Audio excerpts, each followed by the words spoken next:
morning, everybody. It's a beautiful sunrise coming up over the sky. There's some birds flying out. It's just so pretty.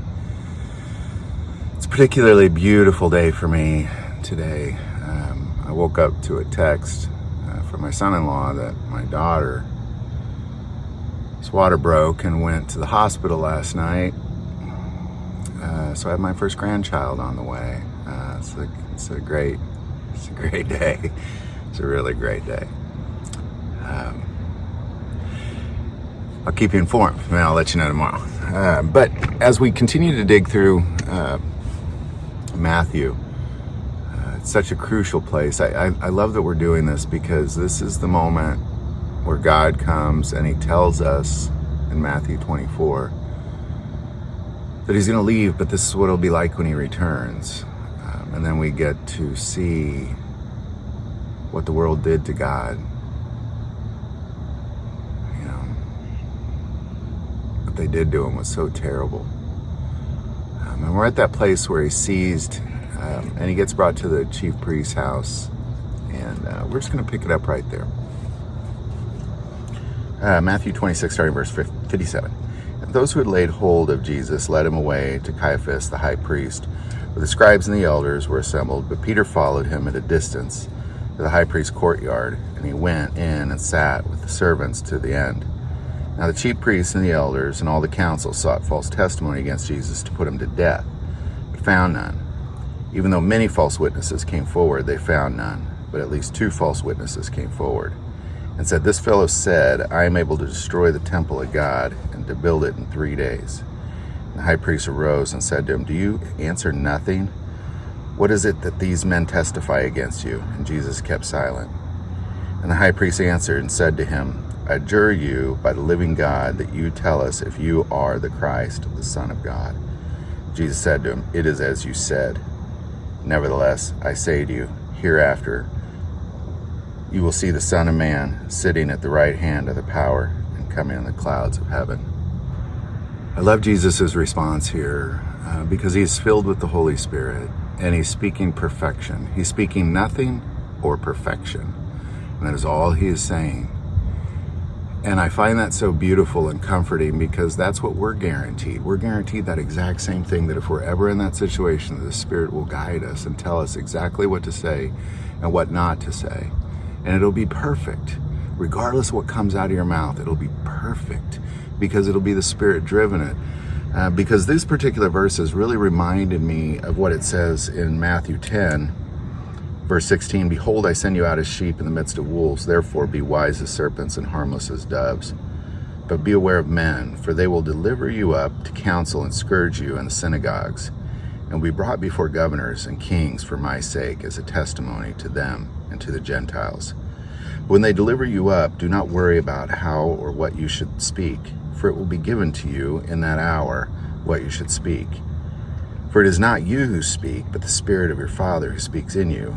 Now brother will deliver up brother to death, and father his child, and children will rise up against parents and cause them to be put to death.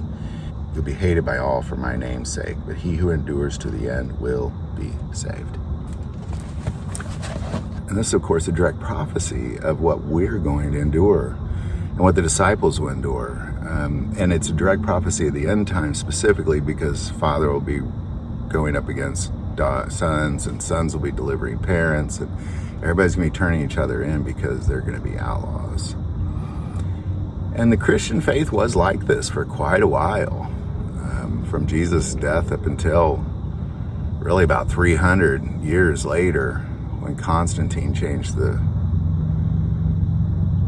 pagan religion in Rome to some sort of pseudo-weird Christian religion. But this is what we endure. And I find that so comforting because there's no preparation necessary. It's just be about your Father's business. And when you're brought into the synagogues and to kings and to governors and to trials, don't worry about what you're going to say. Because here what Jesus spoke is he spoke the truth, and he spoke it in love, and he spoke it in perfection. It's so beautiful what he said here. "It is as you said, nevertheless, I said to you, hereafter you will see the Son of Man sitting at the right hand of power and coming on the clouds of heaven." And I'm just going to kind of jump ahead a little bit where he's talking to Pilate. We'll get to that part in a few days, but Pilate said to him, verse 11, "Are you king of the Jews?" So Jesus said to him, "It is as you say." And while he was being accused by the chief priests and the elders, he answered nothing. Then Pilate said to him, "Do you not hear how many things they testify against you?" And he answered him not one word. So that the governor marveled greatly. He's just completely leaning on the Spirit. He knows what's going to happen. He's not trying to defend himself at all. He's definitely not denying God at all. He's not even responding to false accusations at all. It's beautiful. I think it's, I don't know if I really ever thought of that moment as beautiful before. But I think it's really beautiful. Just that he just took it. You know, he said when you get in that situation, that exact situation that he's in, when you get there, because pick up your cross and follow me, you will get there potentially one day if you're following him and you're being about his business. But if you find yourself in that situation, don't worry about what you're going to say. Just let the Spirit speak. And that's what he did. And it just was so beautiful in that moment. Just, you can almost see the Spirit guiding his mouth, and he just stood there. He knew it was coming. He knew it was going to happen.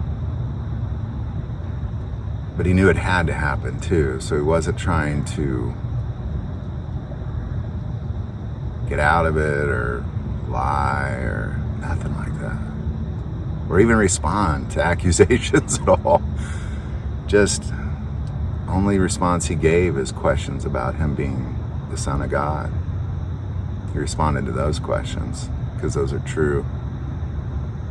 And those are the things that get him hung on a cross.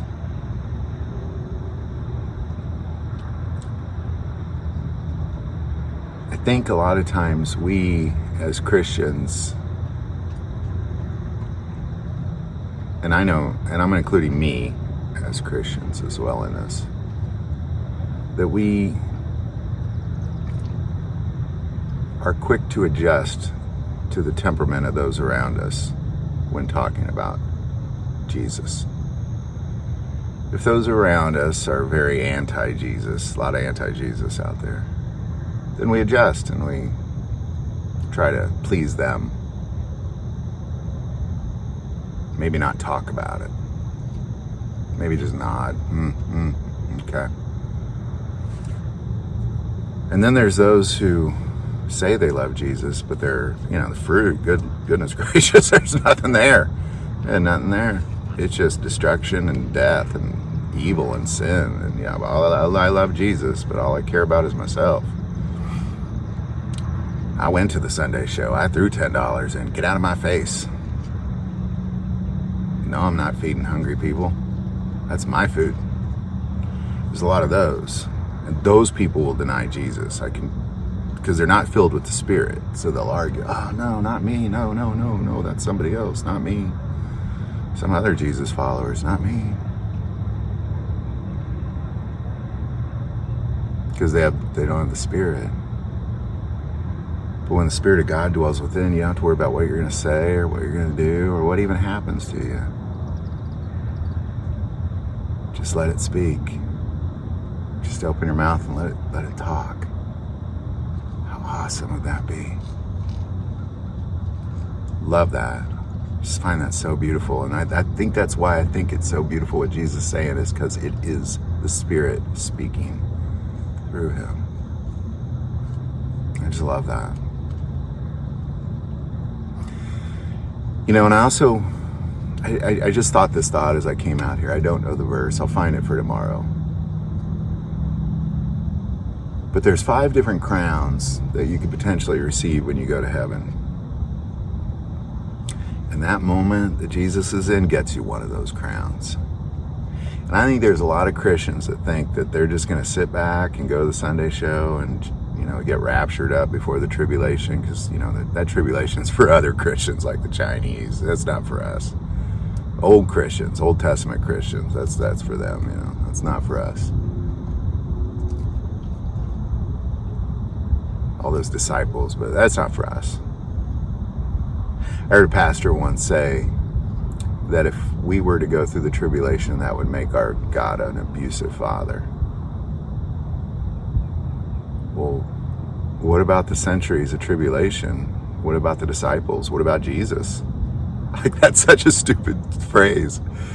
What about so somehow Americans are better off than the Chinese, or the Americans are better off than those people in the Middle East who are Christians, or Africa? Come on. So stupid. Pick up your cross and follow me is what he said.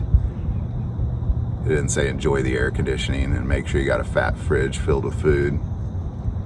Make sure you have plenty of Netflix to watch and all sorts of football games and basketball games to watch. He didn't say any of that.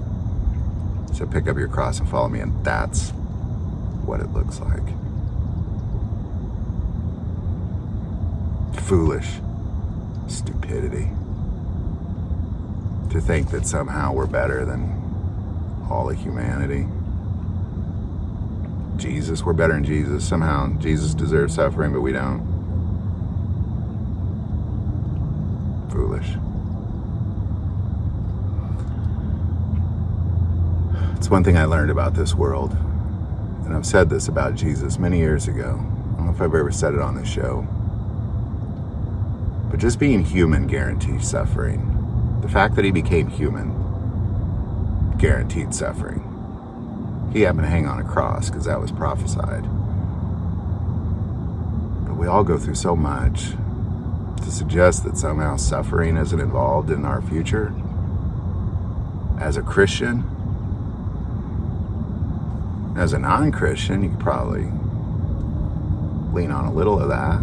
But as a Christian, fools to think that you won't, somehow that you're better off than all the Christians throughout the centuries. For 2,000 years, Christians have been persecuted, being persecuted right now. And yet you're somehow better because you live in America.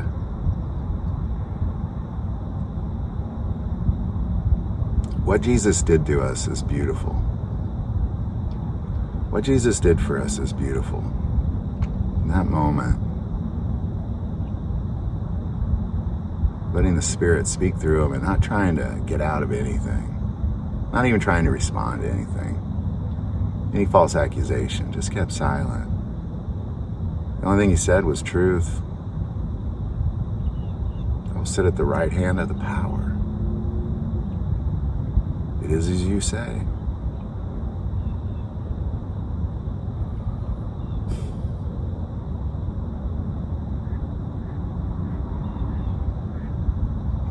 I think I get so upset because what he did for us, it's almost like I can see him in that moment.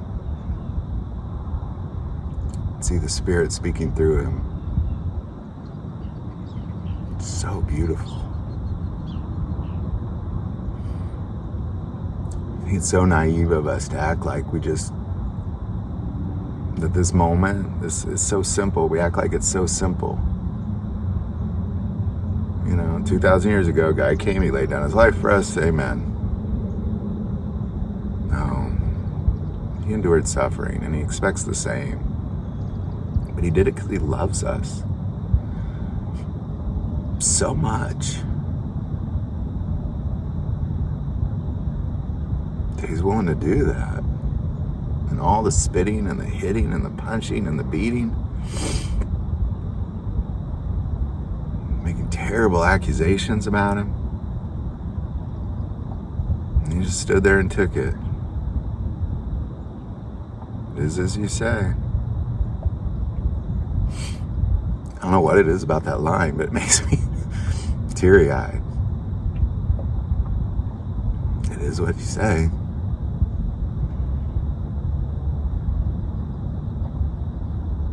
I think we really need to focus on what our jobs are here as Christians. And one of those jobs is to stand up for Jesus and speak truth. Not even address any accusations, just speak truth. Be prepared for that. Not on what you're going to say, but just know it's a real thing. Hope these videos are helping. If you like this video, click like and subscribe. Feel called to support this channel with Patreon. That link is below. The most important part of this channel is we take prayer requests. Please don't ever hesitate to send that in. Thank you for watching this episode of God, Family, and Guns. And as always, love God, love your family, love guns.